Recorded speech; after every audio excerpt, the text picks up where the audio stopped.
Hello, Nemistrians. Again, I am here with a very good question that was asked in chemistry exam 2023 set B. तो set B में एक question आया था और देखते हैं क्वेश्चन किस पे आधारित है। ये जो क्वेश्चन है वो रॉल्स लॉ पे आधारित है। रॉल्स लॉ बेस्ड ये पहला क्वेश्चन है काफ़ी लंबे समय के बाद और अच्छा क्वेश्चन है। सॉल्व करके दिखाता हूँ, आप लोग को मजा आ जाएगा, यानी कि थोड़ा सा ये माइंड बर्स्टिंग क्वेश्चन टाइप का है। चलिए समझते हैं, समझ में आएगा इतना दावा है। चलिए, क्वेश्चन कहता है कि एक निश्चित ताप पर शुद्ध विलायक का वाष्प दाब 0.850 बार है।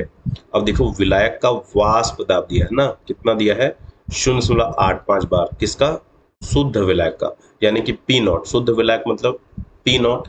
पी नॉट का वाष्प दाब कितना दिया है? 0.850 bar. Bar is the unit of pressure, दाब का इकाई है। उसके बाद एक अवाष्पशील विद्युत अनअपघट्य विलेय। कुल मिला के विलेय के बारे में एक खास बात यह है कि वो अवाष्पशील है और अनअपघट्य है। एक अपघट्य होता है विद्युत का, एक अनअपघट्य होता है।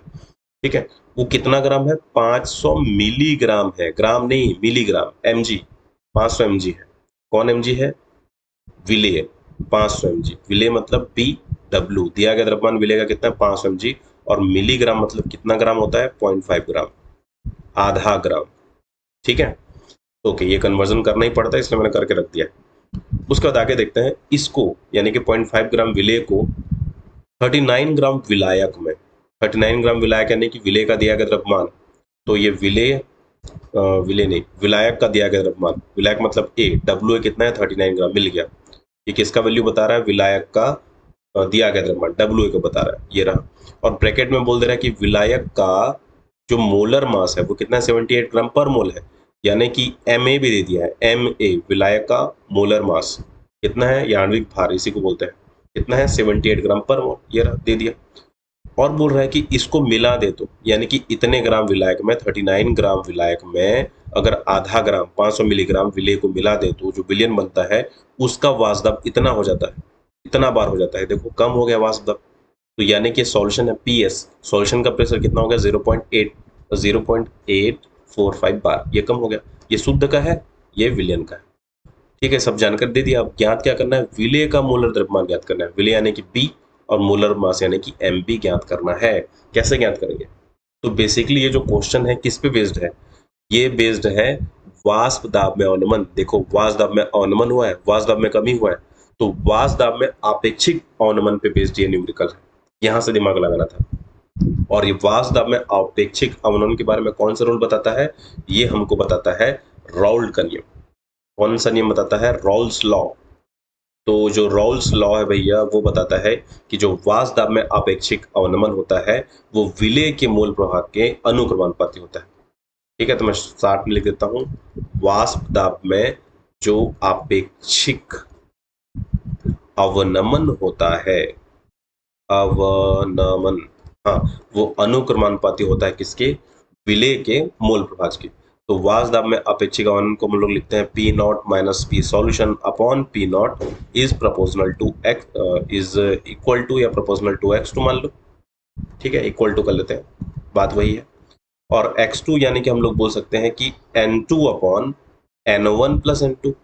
और इसमें हम लोग बोल सकते हैं कि जो n1 प्लस n2 है that is equal to approximately n1।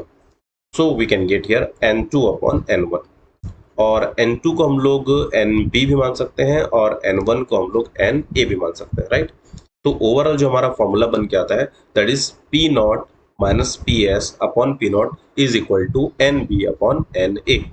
और जानते होंगे कि जो एन बी है that is equal to W B upon M B, और जो एन ए है that is equal to W A upon M A.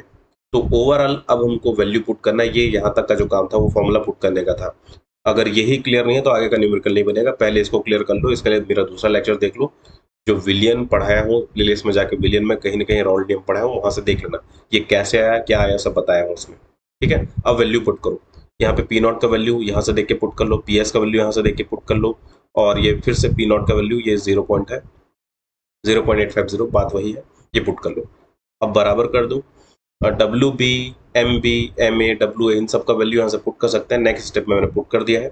Basically हमको एम बी का वैल्यू निकालना है ना, इसलिए एम बी को हम लोग क्या करते हैं, इस जगह पे ले आते हैं ऊपर में, और बाकी सबको इधर पक्ष अंदर कर देते हैं।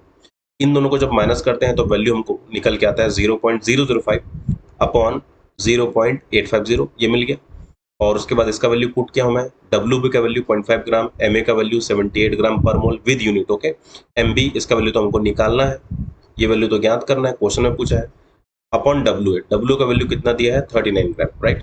तो इस वैल्यू को हम लोग इधर ऊपर पक्ष अंदर करते हैं ताकि इसका वैल्यू निकाल सकें। तो MB बराबर क्या हो जाएगा, ये जो वैल्यू है ये नीचे आ जाएगा और ये जो वैल्यू है इधर मल्टीप्लाई हो जाएगा, तो हो जाएगा 0.5 ग्राम इंटू 78 ग्राम पर मोल इंटू 0.850, ये वाला पूरा हो गया। उसके बाद ये 39 ग्राम के साथ ये वाला मल्टीप्लाई हो जाएगा, तो या तो ऐसे लिखते हैं कि 0.005 इंटू 39 ग्राम, या फिर 39 ग्राम इंटू 0.005, बात दोनों एक ही है। जो ऊपर वाला वैल्यू है वो हमको मिल जाएगा 33.15, और जो नीचे वाले वैल्यू है उसको हम लोग मल्टीप्लाई कर देंगे तो कितना मिल जाएगा 0.195। अब अगर हम लोग यूनिट की बात करें तो ये जो 78 ग्राम पर मोल है ये एक्चुअल में ये ग्राम पर मोल है, तो यहाँ से ग्राम से ये ग्राम कैंसिल हो जाएगा, तो ओवरऑल जो यूनिट है वो निकल के आएगा ग्राम पर मोल, यहाँ भी राइट, ग्राम पर मोल, ये यूनिट भी निकल के आ जाएगा। और अगर इन दोनों को सॉल्व करें तो ये निकलता है 170, तो यूनिट हमारा ग्राम पर मोल और वैल्यू कितना मिला 170, और ये किसका वैल्यू हम लोग निकाल रहे थे MB, और यही हमको निकालना था। तो ओवरऑल MB का जो वैल्यू है दैट विल कम आउट 170 ग्राम पर मोल, इतना हमको सॉल्व करना था। तो this was not a easy conversation and easy question. पहली बात तो ये कि यहाँ पे अगर W का वैल्यू 500 मिलीग्राम लेके भी कर लेते, अगर ये पता चल भी जाता कि यहाँ का क्वेश्चन है और 500 लेके कर लेते तो भी गलत आता। 0.5 ग्राम लेके करना, इतना सारा कैलकुलेशन सही करना पड़ेगा, प्लस यूनिट भी हमको सही लिखना पड़ता है, यूनिट भी नहीं लिखे तो भी गड़बड़। तो कोई बात नहीं, अगर फॉर्मूला तक पहुंच गए तो स्टेप्स के भी नंबर मिल सकते हैं। तो आई होप कि आप लोगों ने क्वेश्चन को सही किया होगा, बट आई आई फील कि बहुत कम ही लोग ऐसे होंगे जिन्होंने इसको सही किया होगा। आई होप ये कॉन्सेप्ट सबको समझ में आया, ये क्वेश्चन समझ में आया। तो इसको लाइक कर देना, अपने जूनियर्स तक इसको शेयर कर देना। See all in next lecture.